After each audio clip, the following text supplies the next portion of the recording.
गोबर का जो देसी गौवंश है उसके गोबर के जो कंडे हैं 200 ग्राम का जो गोबर है ना 200 ग्राम सिर्फ वो 70 रुपये 80 रुपये तक का अमेजन पे मिल रहा है, फ्लिपकार्ट वगैरह पे मिल रहा है जी। तो आप ये समझिए कि अगर मैं कह रहा हूँ कि मिनिमम 400 रुपये किलो तो इसका आप गोबर का कंडा बेच सकते हैं अगर आपको मार्केटिंग आती है तो जी। अगर आपको मार्केटिंग, भाई देखिए सब खेल दिमाग का है जो है। हाँ। और नहीं तो ऐसे ही कहीं फेंक दीजिए इसको तो उसका कोई वैल्यू नहीं है। और मार्केटिंग के आप महारथी रहे। मार्केटिंग तो भाई ब्लड में हमारे हैं जी। तो अब आप समझिए कि एक तो ये है कि इसका काऊ, उसको काऊ डंग केक बोलते हैं एक्चुअली इंग्लिश में जो है। तो एक काऊ डंग केक आप इसका बना लीजिए, इससे मंजन भी बनता है जो है।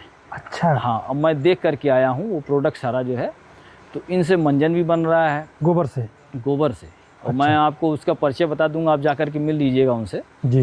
वो भी आप ही की कास्ट के हैं, यादव जी हैं, और बड़ा ही जो है स्वामी भक्त आदमी, मतलब बड़ा प्रेमी आदमी गौों के जो है जी। तो इसके अलावा गोबर से साबुन भी बन रहा है।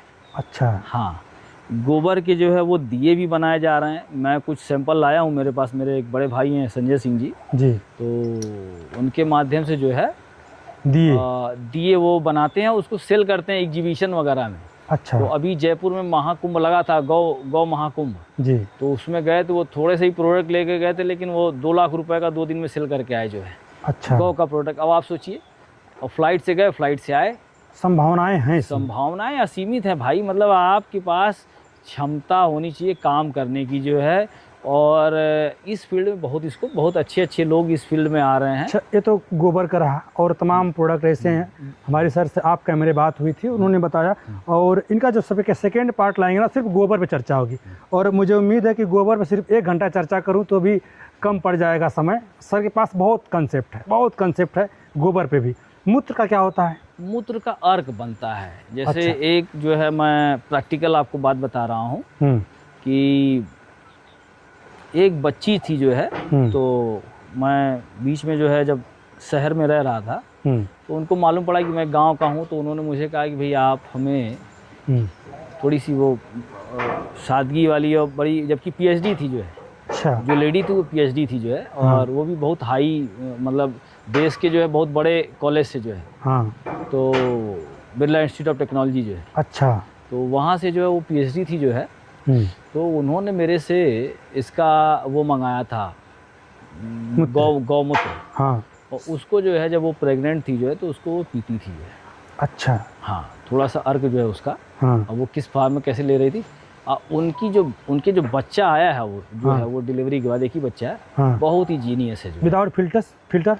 अब ये हमें नहीं मालूम वो कैसे कर रही थी, लेकिन इसका जो प्रक्रिया वो शायद फिल्टर वगैरह करना पड़ता है इसको। अच्छा। इतना डीप में मुझे नॉलेज नहीं, लेकिन इस पे मैं काम कर रहा हूँ, करूँगा जो है, क्योंकि अभी देखिए ये हमारा स्टार्टिंग वाला फेज है जो है। अगर सर क्या होता है ना कि अगर किसान को गोबर का अगर रेट मिल जाए, मूत्र का रेट मिल जाए, तो फिर कहीं ना कहीं ये आवारा पशु आवारा नहीं रह जाएंगे।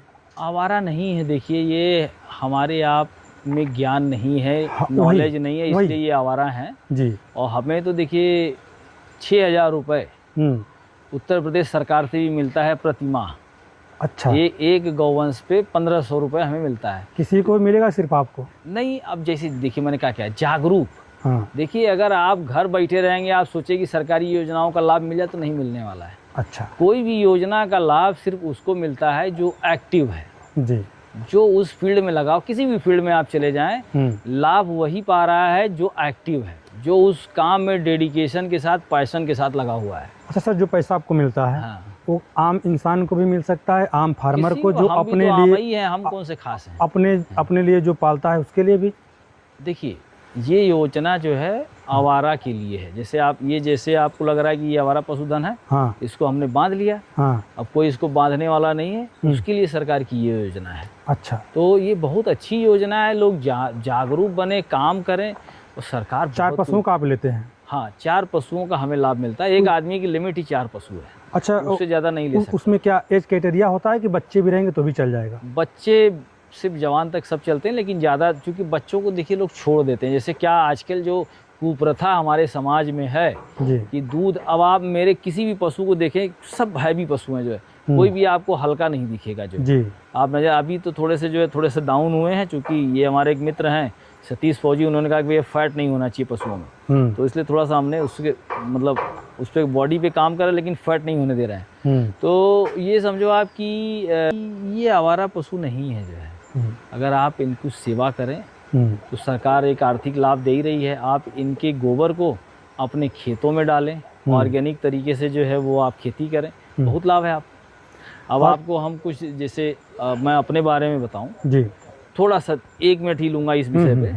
अब जैसे जब मैं कॉरपोरेट में था जी, मैं पिछले 10-15 साल का आपको अनुभव बता रहा हूँ जी, मुझे रात में नींद नहीं आती थी जो है। अच्छा। क्योंकि उसमें 2 तरह की चीज़ होती है। एक तो जब आप घर से दूर हो तो घर में आपके क्या चल रहा है, बच्चे पढ़ रहे हैं नहीं पढ़ रहे हैं, समाज में क्या हो रहा है, वो एक घर दूर रहें तो आपको एक चिंता बनी रहती है। दूसरा ये है कि कंपनियों का प्रेशर बहुत ज़्यादा है, भाई आपको ये जो है टारगेट है ये अचीव करना है एट एनी कॉस्ट।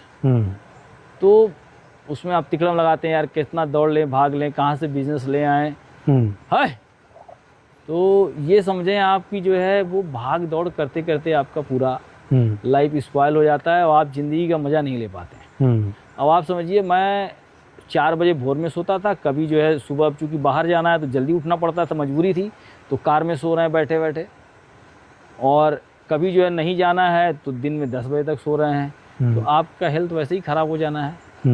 और बाहर का फूड क्वालिटी आप इतना ख़राब है कि जिसकी कोई कल्पना नहीं कर सकते। आप अगर जैसे थोड़ा सा पढ़ते होंगे तो आप नज़र दौड़ाएंगे तो जितने सेलिब्रिटीज़ वगैरह आप देखेंगे बहुत लोग अर्ली डेथ कर जा रहे हैं। 40 की एज में हार्ट अटैक आ गया या कैंसर हो गया या लंग्स फेलियर हो गए उनके, जो दुनिया भर की बीमारियां हैं।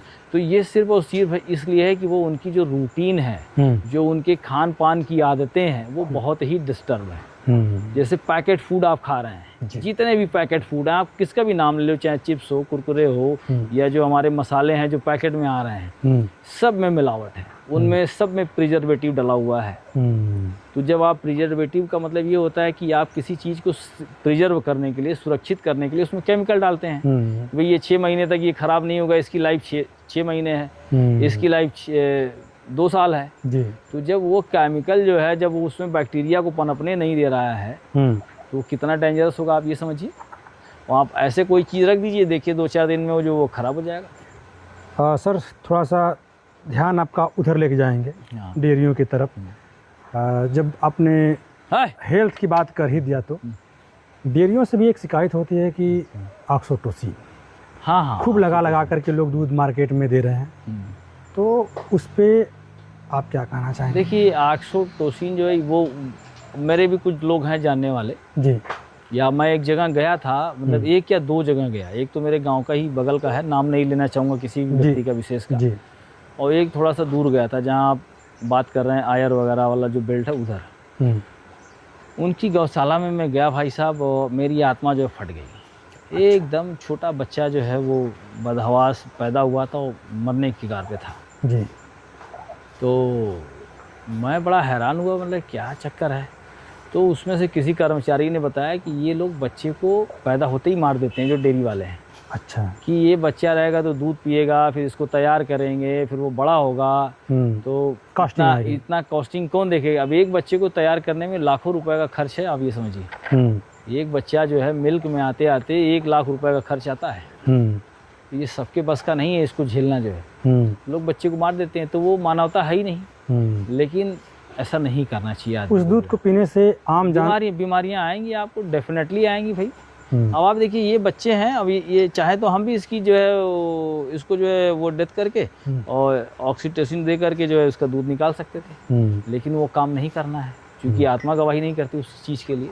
और भाई एक चीज़ ये समझिए ना कि मैंने तो जैसे अब थोड़ा सा बिजनेस के अलावा जो है हम थोड़ी सी सांसारिक बात भी कर लें, आध्यात्मिक की बात कर लें, तो जब आप गलत तरीके से पैसा कमाते हैं वो गलत तरीके से ही खर्च भी हो जाता है। मानते हैं इसको? इस चीज़ को बिल्कुल मानता हूँ मैं। तो मेरे सामने उदाहरण है, कई लोग जो है कि अब नाम किसी का क्या ही लेना देना जो उदाहरण के लिए, लेकिन मैंने देखा है कि जो जिस गलत रास्ते से पैसा लाता है, कहीं उसके औलाद जो है वो नाकारा निकल जाएगी, जो है शराबी निकल गई, जुआड़ी निकल गई, या किसी और हैबिट में चली गई जो है, या कहीं कोई बीमारी आ गई जो है। तो ये होता है, कर्मों का फल आता है। अच्छा काम करिए, किसी को तकलीफ़ मत दीजिए अपनी तरफ से जो है, और जो भी आप समाज के लिए अच्छा कर सकते हैं वो योगदान दीजिए कि भाई समाज में हम किसी को जागरूक बना दें, किसी की एजुकेशन पे थोड़ा कोई जैसे सबसे जो बड़ी जो समस्या है भारत में एजुकेशन जी, क्योंकि न सरकार चाहती है कि लोग पढ़े लिखे बने, न भाई जो पढ़ा लिखा नहीं उसको तो वैसे ही नॉलेज नहीं कि अपने बच्चों को क्या करना है। हमारे गांव के बगल में एक बस्ती है, वहाँ अगर आप शाम को चले जाएंगे तो बिल्कुल कम एज के बच्चे भी दारू पीते हुए दिख रहे हैं। तो ये इसीलिए है कि भाई उनके गार्जियन भी वही कर रहे हैं, बच्चे भी वही कर रहे हैं, तो समाज का विकास कैसे होगा? तो आप जागरूकता लाइए समाज में, लोगों को बताइए भाई ये काम करने से ये नुकसान है। अब आप देखें, आप हमारे घर की तरफ देखेंगे, हमने सब ऑर्गेनिक लगा रखा है जी, ऑर्गेनिक ही खाते हैं आप? हम बिल्कुल प्योर, हमारी कोशिश है कि हम जो है प्रकृति से जुड़े रहें। चलिए सर, वीडियो बड़ी लंबी हो गई होगी और ये टॉपिक ऐसा है जब कोई जानकार व्यक्ति मिलता है ना तो समय का पता नहीं चल पाता है, और एक वीडियो में समाप्त कर पाना ये इतने बड़े अनुभव को संभव नहीं है। तो हम लोग वीडियो को समाप्त करते हैं, फिर ज़रूर सेकेंड पार्ट जब भी मेरा इधर आना होगा आपसे ज़रूर 2 ही मिनट 4 ही मिनट चर्चाएं होती रहेंगी। 2 मिनट 4 मिनट में तक चर्चाएं ख़त्म नहीं होंगी क्योंकि टॉपिक्स बहुत हैं, और मुझे भी आज बहुत अच्छा लगा इनका इंटरव्यू करके, और बहुत चीज़ें हैं जो आप कैमरे बात हुई हैं वो अगली वीडियो में बात होगी। तो अभी तक आप बने रहें, इसके लिए बहुत बहुत धन्यवाद। फिर मिलते हैं हम लोग किसी और वीडियो में। बहुत बहुत धन्यवाद। धन्यवाद सर, धन्यवाद, आप समय दिए इसके लिए बहुत बहुत धन्यवाद। और मैं आपके चैनल्स के माध्यम से एक अपने युवाओं से आग्रह करना चाहूँगा जी कि आप गांव की तरफ लौटें, पढ़े लिखे युवा, और एक मॉडल जो है वो डेवलप करें जिससे आपको देख कर के लोग और लोग इंस्पायर हों जी। और भारत एक चूँकि कृषि प्रधान देश रहा है तो इस तरफ ध्यान दें जिससे लोगों का स्वास्थ्य भी अच्छा होगा जी, और आर्थिक लाभ भी मिलेगा। एक ही झटका में कोरोना गांव याद दिला दिया था सर। याद दिला दिया, तो यही जो है एक छोटी सी बात थी वही कहनी थी। और चूँकि आपसे कहना इसलिए ज़्यादा अच्छा है क्योंकि आपको लाखों लोग देखते हैं, जरूर, तो हो सकता है कि हमारे कुछ भाई जागरूक हो जाएं जो अपने हेल्थ की तरफ अब देख रहे हैं सर ना, लोगों की मेंटेलिटी चेंज हो रही है। हाँ। अब युवा में इसमें इंटरेस्टेड और अच्छे अच्छे लोग आ रहे हैं, पढ़े पढ़े लोग आ रहे हैं, और हम तो बहुत बढ़िया बढ़िया लोगों का इंटरव्यू किए जो काफ़ी हाई एजुकेशन मतलब करके इसमें आ रहे हैं, तो बहुत अच्छा लग रहा है। बहुत बहुत धन्यवाद। एजुकेशन के साथ ही आप कुछ कर सकते हैं, देखिए किसी भी फील्ड में एजुकेशन बहुत जरूरी है जी। एजुकेशन अगर आपके पास है तो आप बहुत अच्छा कर जाएंगे जी। तो इसी बात लास्ट हम अपने बातों के माध्यम से विराम देता हूँ अपनी वाणी को, और आपके दर्शकों से आग्रह कर रहा हूँ कि ये लोग भी जो है आएँ और कुछ लोगों को जागरूक करें जो है प्रकृति के लिए और अपने स्वास्थ्य के लिए। जो एक प्रश्न मैं भूल गया था, जी जी जी। इस डेयरी फार्म से या फिर इस गौशाले से कितना इनकम कर ले रहे हैं महीने का फिलहाल इस समय? देखिए हमारे पास टोटल जो पशुधन है ये हैं 20 की संख्या में जी। 20 में से जो है वो 6 जो है एनिमल जो है वो मिल्किंग में है। अच्छा। और बाकी जो है जैसे ये छोटे बच्चे हैं और कुछ जो है अभी जैसे बच्चा देने वाली, अभी जैसे 3 गाय बच्चा देने वाली हैं, ये बाजू वाली गाय और ये और एक ये भैंस जी। तो ये 3 मिला के 50 लीटर दूध और बढ़ जाएगा जी।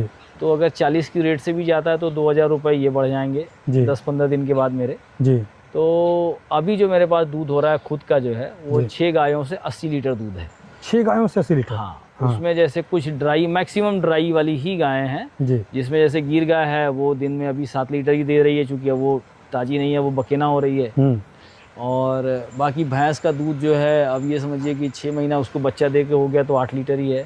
तो 3-4 गाय हैं जो ज़्यादा भी दूध दे रही हैं। तो इस तरह से मिला करके सब 80 लीटर दूध जो है वो हो रहा है हमारे पास। अच्छा, तो दोनों टाइम का मिला करके एक राउंड फिगर कितना हो जा रहा है महीने? अब आप ये समझिए कि मोटा मोटा हमारा दूध जो जाता है, जो स्टैंडर्ड पैरामीटर है 44 रुपये लीटर का वो आ जाता है रेट जी। तो इसी से हैं हाँ करीब 3300-3400 रुपये पर डे का हमारा जो सेल है हाँ। और प्रॉफिट काट के मैं कितना मान सकता हूँ? बहुत तो नहीं बच रहा है भाई साहब, क्योंकि देखिए वैसे तो अगर सिर्फ 6 को खिलाना हो तो मेरा रोज का 1500 रुपये बचे।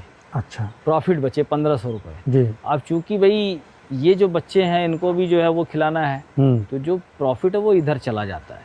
अच्छा, बच्चों की तरफ। अच्छा। तो मिला के सब फिर भी सब मिला के मेरी दाल रोटी चल रही है, 15-20 हज़ार रुपये मुझे बच जाते हैं सारा खर्चा काट करने के बाद। अच्छी नींद के साथ? अच्छी नींद के साथ जो है 20 हज़ार बच रहे हैं, लेकिन ये मुनाफा बढ़ने वाला है क्योंकि अब जैसे ये अभी तो 20 हज़ार बच रहे हैं 6 गायों के साथ। जब ये 3 और मिल्किंग में आ जाएंगी, जो खर्चा तो अभी भी वही लग रहा है, खर्चा अभी भी वही है हाँ। लेकिन जब ये 3 आ जाएंगी तो कम से कम 2000 रुपये रोज का ये बचेगा। तो 60,000 प्लस 20,000 80,000 रुपये की अर्निंग हो जाएगी एक महीने के बाद। तो ये ऐसा बिजनेस है, कभी थोड़ा कम कभी बहुत अच्छा, ये चलता रहता है। लेकिन जो मेरा लक्ष्य है वो अभी ये 25-26 फाइनेंशियल ईयर है और 26-27 में, चूँकि बछड़ियाँ हैं सब 20 लीटर से प्लस वाली हैं, ये सब 15 से 18 महीने में मिल्किंग में आ जाएंगी। तो 300 लीटर दूध तो मेरा खुद का घर का हो जाएगा। अच्छा, तो 300 लीटर का टारगेट है, वो हो जाएगा। तो ये समझिए कि 13-14 हज़ार रुपये वो दूध के आ जाएंगे। और बाकी जो है, जो अमूल का कलेक्शन सेंटर है उससे जो है 4% कमीशन उसका आता है। मिला के बढ़िया हिसाब किताब बन जाएगा। जो एक अच्छा आदमी कमाता है उससे ज़्यादा अपने यहाँ जो है कमा सकते हैं। आपके लिए भी मौका है, आप भी इसको अपना सकते हैं, इसमें आ सकते हैं। चलिए, अब तक आप बन रहे हैं, इसके लिए बहुत बहुत धन्यवाद।